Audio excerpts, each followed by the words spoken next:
I'm going to say a couple of things. I think each team, except maybe one, could improve their high concept pitch. So we're waiting, we haven't started yet.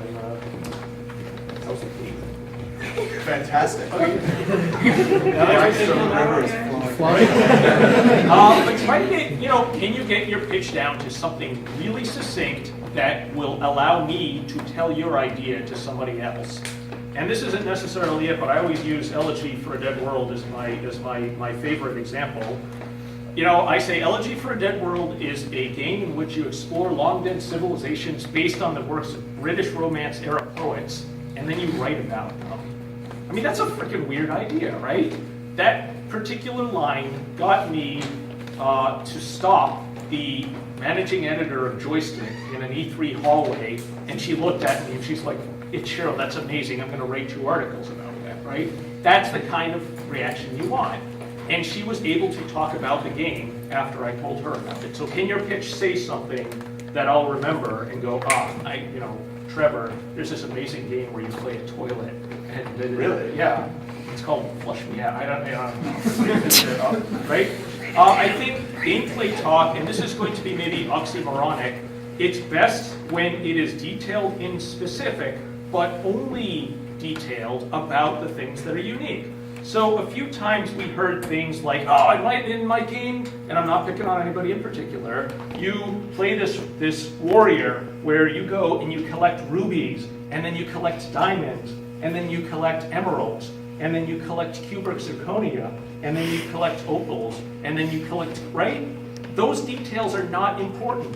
They're jewels, right? You collect jewels, but you play as a toilet. That's what's interesting and unique. So drill down on the former, the unique stuff and not the latter. And then I think the one thing that I was really missing from many of the pitches is, here's why I can do this. Michael, or was it Breeze? One of you guys said, feasibility. I wanted to hear more about feasibility. And when you're pitching to, a partner or an investor or a platform holder or a publisher, they want to know why you can do this, right? And if you can say, well, I've done 5 games before and they were all successful, and would you like to fund me on my next one? I keep the IP. Well, that's great, right? All of you guys have done some cool stuff. That should be part of the pitch. So that said, we are going to go in order. We had some pretty tough choice, but I really liked the death simulation submarine game. What was it called? Something along those lines. Did I pronounce it right? I think it's a name, first off, from a marketing standpoint, that could work really well. It's one of those things where it's similar actually the Kickstarter in the back. I remember seeing the title on email the other day, and I was like, that's a really good name. It's things that capture. I think games like that's a great name. And so I feel like that could resonate with people. Also, it just sounds like a fun game. Like the way it was described is very clear and simple to understand. And I in my notes for it, I wrote 99 dudes with an exclamation point, just because when it was presented, I was like, 99 dudes are dying. I don't know, that sounds like, don't let them die, So that got me psyched. And in presenting, that's something you want to kind of think about, is what are the things that you can say that are just going to get someone pumped? Because once they're actually playing the game, then you have to keep them in, but just to get them to the point where they're going to even play the game, there's a million games out there. So what can you do just to get them to open an email about it, or decide this is going to be the game that I'm going to play at the moment? And it's kind of like the importance of a good subject line in an email. So I thought the title was cool, and the game sounded really neat. So there we go. Congratulations. Where are you? Good job.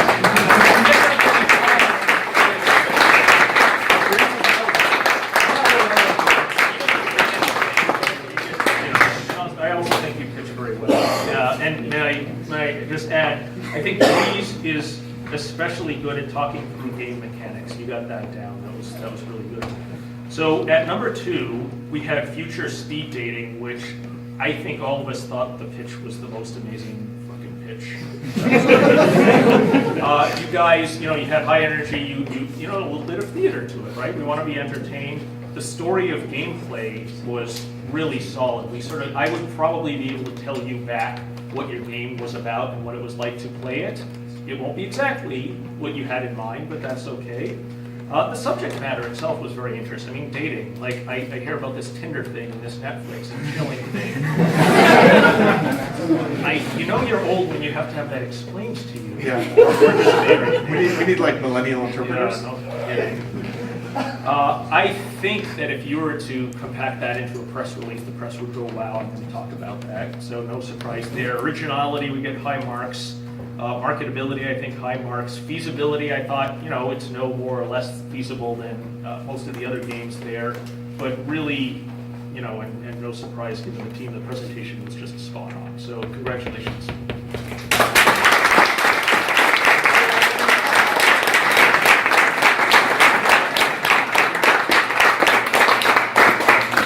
So, our first choice was one that really had us, I want to say, puzzled and left us with a lot of questions. And often when you're pitching, leaving people with questions is a really good thing because it implies that you've hooked them enough that they want to find out more. So, somebody wrote the title of a kind of well-known mobile game up on the board. And Ichiro said, well, what's that? And I'm like, oh, you've never seen Love Live? And we thought that Self-Love Live was the best pitch we heard tonight.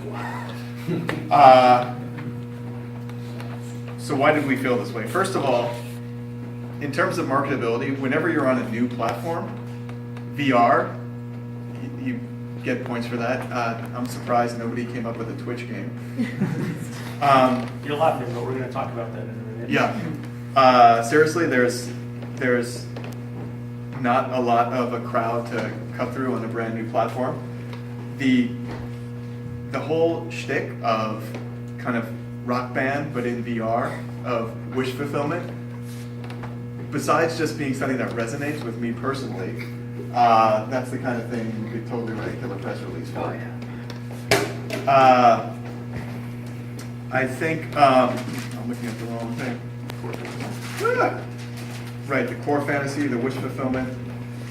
I like the anime aesthetic idea too. I thought that just, because like I've seen a lot of where they take like anime style models in VR and it just looks good. So that's something I've seen. Hatsune Miku is a great reference. I don't know how many people get it, but I know I'm awesome. Love Life too. Love Life is also a good reference because I'll be very honest with you. I'm a fan of the series. Yeah, I know. But hey, there are male fans of Sailor Moon, so yeah. But yeah, I love the series, and I thought that was a huge inspiration, both in terms of not overall aesthetic and performance, but also what's happening off the stage, in terms of personal lives, private lives, relationships, whatnot.